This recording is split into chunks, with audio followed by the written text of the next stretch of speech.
He didn't even look back at her. After everything, every fight, every promise, every tear, he just walked away. And in that moment, Kat didn't scream. She didn't chase him. She just stood there, quiet, watching Carlton walk straight into Ava's arms. That silence said more than any words ever could, because sometimes, losing someone isn't loud, it's painfully quiet. And that's exactly where episode 145 begins, in that quiet. Where love has burned out, and pride is the only thing left standing. The episode opens in a storm of tension. The sky is gray, the air feels heavy, and you can almost sense the heartbreak waiting to happen. Kat sits by the window, her reflection faintly visible against the glass. She's not crying. Not yet, just lost in that empty stare people get when they've already decided to let go. Behind her, the phone buzzes again and again, lighting up with messages from Carlton, but she doesn't move. That's when the audience knows, this time, she means it. She's done. Meanwhile, across town, Carlton is pacing in Ava's apartment. His shirt is half-buttoned, his eyes restless, his voice low but sharp. He keeps saying he didn't mean for things to go this far. But the truth is, he did, maybe not on purpose, maybe not out of cruelty, but his choices led him exactly here. Eva watches him from across the room, calm, confident. That same knowing smile on her face that says she always gets what she wants. And this time, what she wants is him. The story cuts back and forth between them. Kat, in the dim light of her apartment. Eva standing under the golden glow of her chandelier. And Carlton trapped between both worlds. The music swells with slow, haunting notes. Every frame screams regret. The directors don't need dialogue here, they let silence do the talking. It's the kind of silence that feels like a goodbye you never got to say. Then, a flashback sequence pulls us back to the last conversation between Kat and Carlton. It's raw and bitter. She asks him straight, "Do you love her?" And he hesitates. That half-second pause is all the answer she needs. She turns away, her shoulders straight, her voice calm. "Then let her have you." It's not anger that breaks him, it's the grace in her surrender. Because when someone stops fighting for you, that's when you realize what you've lost. As Carlton leaves, Ava's text pops up. "You did the right thing," but the look on his face says otherwise. He's not sure if he's walking toward freedom or straight into a trap. And Eva, watching his name appear on her phone, tilts her head slightly and smiles. She knows she's won, at least for now. The camera lingers on Kat once more. She closes the window, sits down, and finally lets out the smallest breath. It's not quite a sigh, not quite a sob, something in between. There's a kind of peace in her pain, like she's finally stopped swimming against the current. The world outside moves on, cars pass, lights flicker, but inside her apartment, time stands still. And that's where episode 145 draws its first line of war. Because this isn't just a love story anymore, it's a story about pride. About power. About knowing when to walk away, even when it hurts. The episode uses every glance, every pause, every unsaid word to build that emotional weight. And as the credits fade into the next scene, the audience is left wondering, did Kat really let Eva have him out of love? Or is this the calm before something much bigger? Kat has always been the kind of woman who fights quietly. She doesn't scream to be heard, she lets her silence echo louder than any argument could. In this episode, that silence becomes her weapon. You can see it in her eyes, that steady calm that hides the chaos beneath. After years of giving everything to someone who only ever gave half back, she finally decides to stop chasing peace in a person who keeps breaking her. People think letting go is weakness, but Kat shows it's the strongest thing a person can do. She doesn't beg, she doesn't plead. She simply steps back and lets Eva have him. But deep down, there's something unspoken, a storm still waiting to break. Because letting go doesn't always mean surrender. Sometimes it means waiting for karma to take its turn. Eva, on the other hand, moves like smoke, soft, shapeless, but dangerous when you breathe her in too long. Every smile, every touch, every word she says to Carlton feels rehearsed. Like she's been waiting for this role all along. To her, this isn't love, it's victory. She doesn't want Carlton because she loves him, she wants him because Kat had him. It's not affection that fuels her, it's envy. There's something about taking what belongs to someone else that makes Eva feel powerful. Like she's rewriting her own story through someone else's pain. And the way she looks at Carlton, it's not the gaze of a woman in love, it's the gaze of a conqueror admiring her prize. But what Eva doesn't see, not yet, is that people aren't trophies. They don't stay still. They don't shine forever. And soon, she learned that what glitters in her hands might just be fading gold. Carlton is the kind of man who mistakes confusion for depth. He talks about love like it's something complicated, when really, he's just afraid to choose. He loves being needed more than he loves either woman. And that's where his tragedy lies, in his need to be wanted, to be the center of two opposing worlds. He tells himself he's torn between two hearts, but in truth, he's running from himself. Every time Kat pulls away, he runs toward Eva. And every time Eva grows too close, he looks back at Kat. He's caught in an endless loop of guilt and desire, building his own prison one lie at a time. The audience can see it even when he can't. Carlton isn't choosing love. He's choosing escape. What makes this triangle so powerful isn't just the drama, it's the honesty of the emotions beneath it. Kat's pain isn't performative, it's quiet, real, the kind that seeps into her bones. Ava's ambition isn't purely evil. It's born from years of wanting to matter, from feeling invisible. And Carlton's weakness, though frustrating, feels human. He's not a villain. He's just a man who doesn't know how to stand still in the truth. The show doesn't paint anyone as purely good or bad. Instead, it lets us see all the shades of gray that live inside them. The love that hurts, the pride that protects, the jealousy that blinds. Midway through the episode, there's a scene that defines it all. Kat finds one of Carlton's old letters, not one of those romantic ones, but a half-written apology he never sent. She reads it, folds it neatly, and sets it on fire. No tears, no hesitation. The flame flickers in her eyes, as if reflecting the last bit of warmth she once felt for him. And while the paper curls into ash, you can almost hear her heart harden, not out of bitterness, but out of survival. That single act says everything about where she stands now. She's not broken. She's rebuilding. Meanwhile, Eva senses the shift. She can feel that the victory she thought she had doesn't taste as sweet as she imagined. Carlton is there with her, but his mind is still somewhere else. His silence makes her uneasy. She starts to realize she's won the man but lost the game. Because what good is having someone if their heart still belongs to another? Her smiles grow tighter, her laughter forced. And in those small cracks, the audience can see the truth. Ava's power was borrowed. And soon, she'll have to return it by the end of this section. Each character stands on their own emotional battlefield. Kat's strength now comes from acceptance. Ava's confidence begins to fracture.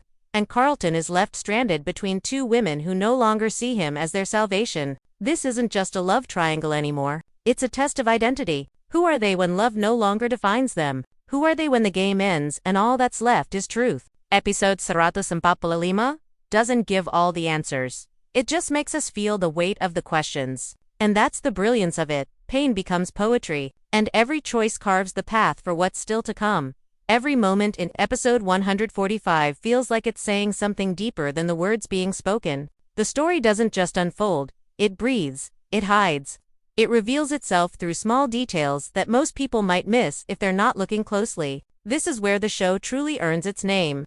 Beyond the gates, it's not just a place, it's a metaphor for the boundaries we build, the secrets we bury, and the emotions we lock behind closed doors. Everything in this episode, from the color of the light to the silence between breaths, carries meaning. It's not just about what happens, it's about what it represents. The mirror appears again and again in this episode.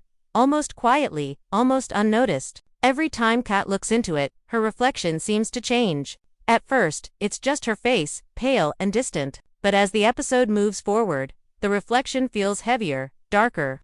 Almost like it's holding something she's not ready to face. That mirror isn't just glass. It's truth. It's the version of herself she's been avoiding, the part that knows she's worth more than the pain she keeps accepting. When she finally turns away from it, it's not because she's afraid of what she sees. It's because she's finally done trying to fix a reflection that someone else broke. The symbolism is quiet but powerful. The moment she stops staring into that mirror is the moment she starts seeing herself again. Then there's the rain, soft at first, then heavier as the episode goes on. Rain in Beyond the Gates has always meant renewal, but here, it feels like cleansing. Every drop that hits the window outside Kat's apartment sounds like the world trying to wash away her memories. The writers could have chosen any weather for this moment, but they chose rain for a reason. It hides tears. It makes pain look poetic. And in that downpour, we see Kat's transformation, not from weak to strong, but from attached to free. Rain becomes her silence made visible. Ava's world, in contrast, is drenched in gold. Every room she's in glows warm, perfect, staged. But if you look closer, the gold doesn't shine, it burns. The lighting is too bright, almost artificial, like it's trying too hard to convince the viewer of her victory. This is one of the most subtle and clever visual tricks the show uses. Gold, the color of success, becomes the color of illusion. Eva is living in a world that looks beautiful but feels hollow. Her power is a performance, and the light that surrounds her is her spotlight, one that fades the second she's no longer center stage. It's a reminder that not everything that glitters is glory. Sometimes, it's just desperation dressed in confidence. Carlton's scenes are filled with shadows. Every frame that includes him feels half-lit, half-hidden, like he's stuck between two realities. The show doesn't give him the clean brightness of Kat's quiet world or the golden warmth of Ava's instead. It gives him gray, a space that's neither here nor there. It mirrors his indecision perfectly. He's not a man of light or dark. He's the fog between them, always drifting, never choosing. Even the way he moves feels symbolic. His footsteps echo in empty hallways. His hands shake when he reaches for something. His eyes never settle. It's as if the world around him is trying to show us what he can't admit. That being loved by two people means nothing when you don't love yourself enough to stay true. The main theme running through this episode is control versus surrender. Every character is trying to hold on to something: love, pride, power, and the more they grip it, the more it slips away. Kat's surrender looks like defeat, but it's actually freedom. Ava's control looks like strength, but it's actually fear. Carlton's confusion looks like love, but it's just avoidance. This triangle isn't about who wins, it's about who learns to let go. The show wants us to see that sometimes, letting go isn't the end of a story. It's the start of a better one. Another layer of symbolism lies in sound, or rather, the lack of it. Notice how certain moments play out with almost no music, just breathing, footsteps, the hum of a distant city. The absence of sound becomes its own form of tension. It forces the viewer to feel the weight of silence, the heaviness of everything left unsaid. That silence between Kat and Carlton isn't empty, it's full of all the words they never said, all the apologies that came too late. It's a silence that speaks louder than any argument ever could. As the episode nears its midpoint, there's one last symbol that ties it all together: the key. Kat finds an old key in her drawer, the one Carlton gave her long ago. For a second, she holds it, turning it in her fingers, remembering what it used to unlock. Not just a door, but trust, laughter, a shared life. Then she places it on the table and walks away. The camera stays on that key for a few seconds, catching the light, unmoving. It's not dramatic, it's simple, but it means everything. The key doesn't just unlock the past, it closes it. By the time the credits roll, the audience realizes that this episode wasn't about a breakup at all. It was about awakening. The gates that once trapped these characters are now wide open, but freedom doesn't come easy. Every symbol, the mirror, the rain, the gold, the shadow, the key reminds us that love isn't about holding on, it's about knowing when to stop. And as the screen fades to black, the message becomes clear. Sometimes, peace doesn't come from winning the battle, it comes from walking away from the war, just when the audience thinks the storm has passed. Episode 145 throws in a twist that turns everything upside down. It's the kind of quiet twist that doesn't need an explosion or a scream, just one look. One hidden truth that changes everything we thought we knew. It starts with a scene that almost feels ordinary. Eva is standing by the window, watching the rain pour outside, the same rain that washed over Kat earlier. She picks up her phone, types something, and hesitates before sending it. The message is never shown on screen, but the expression on her face tells us it's not something Carlton would want to read. The camera zooms slowly, and that's when the real twist begins. The phone isn't hers, it's Kat's. Somehow, Eva has Kat's old phone, and inside it messages, photos, voice notes, everything from their past. The question isn't how she got it, the question is why. And that's what fans can't stop talking about. Was Eva watching this entire story unfold from behind the screen? Was every move she made already planned long before Carlton even walked away from Kat's door? This twist doesn't just make Eva manipulative, it makes her dangerous. Suddenly, the line between coincidence and calculation disappears, and what once looked like a love triangle starts to look more like a chessboard. Every move, every emotion, every heartbreak, part of a plan no one saw coming. The next surprise hides in a flashback. Short but powerful. It's a memory of Kat and Eva together, years ago, not rivals, but friends. They laugh, share secrets, talk about the kind of love they hope to find one day. It's a shocking revelation for the audience. The enemy wasn't always the enemy. The betrayal didn't start with a man, it started with trust. And suddenly, everything about Ava's actions feels heavier. Maybe this isn't about love or power. Maybe it's about revenge for something that happened long before Carlton ever entered their lives. Fans online have theories ranging from a broken promise to a stolen opportunity, to something much darker, a past betrayal that's been waiting years to resurface. Another twist comes in the form of a letter, or rather, the absence of one. Remember the burned letter from earlier? The one Kat found half-written by Carlton. Fans noticed something strange. When Kat burns the paper, we only see part of the writing, but freeze frame reveals a name, not hers, not Ava's, it's someone else entirely. For Claire. Who is Claire? Why would Carlton write to her? And why did the show let us see that one word, almost hidden, almost forgotten? Some fans believe Claire might be the real reason behind Carlton's emotional distance, a ghost from his past that neither woman knew about. Others think it's a metaphor, representing all the other loves that people never fully let go of. Either way, it adds another layer of mystery, reminding viewers that every heartbreak has a story behind it that no one talks about.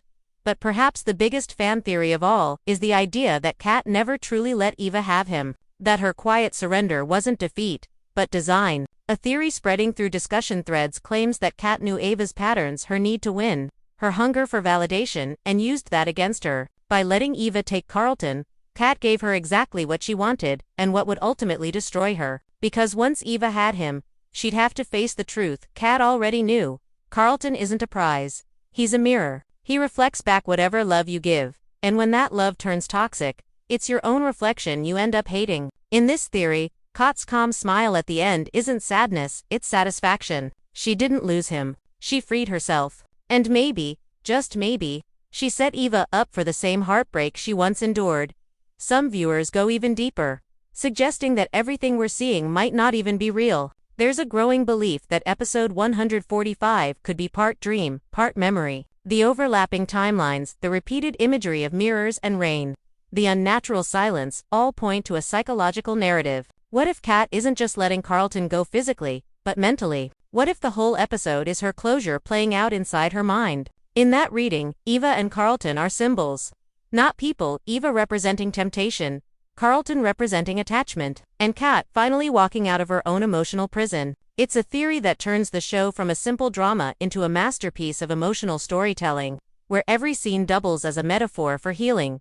The ending leaves just enough space for speculation. As the final shot lingers on the key left behind, some swear they hear a faint knock on Kat's door, too soft to be certain, too deliberate to be ignored. The camera doesn't show who it is. Is it Carlton coming back? Eva, looking for forgiveness? Or someone entirely new? Maybe Claire, the name from the letter, stepping out of the shadows at last. The unanswered question becomes the heartbeat of the fandom, driving endless debates and rewatches by the time the screen fades to black. One truth stands out among all the theories. No one in Beyond the Gates is as simple as they seem. Every decision hides another story.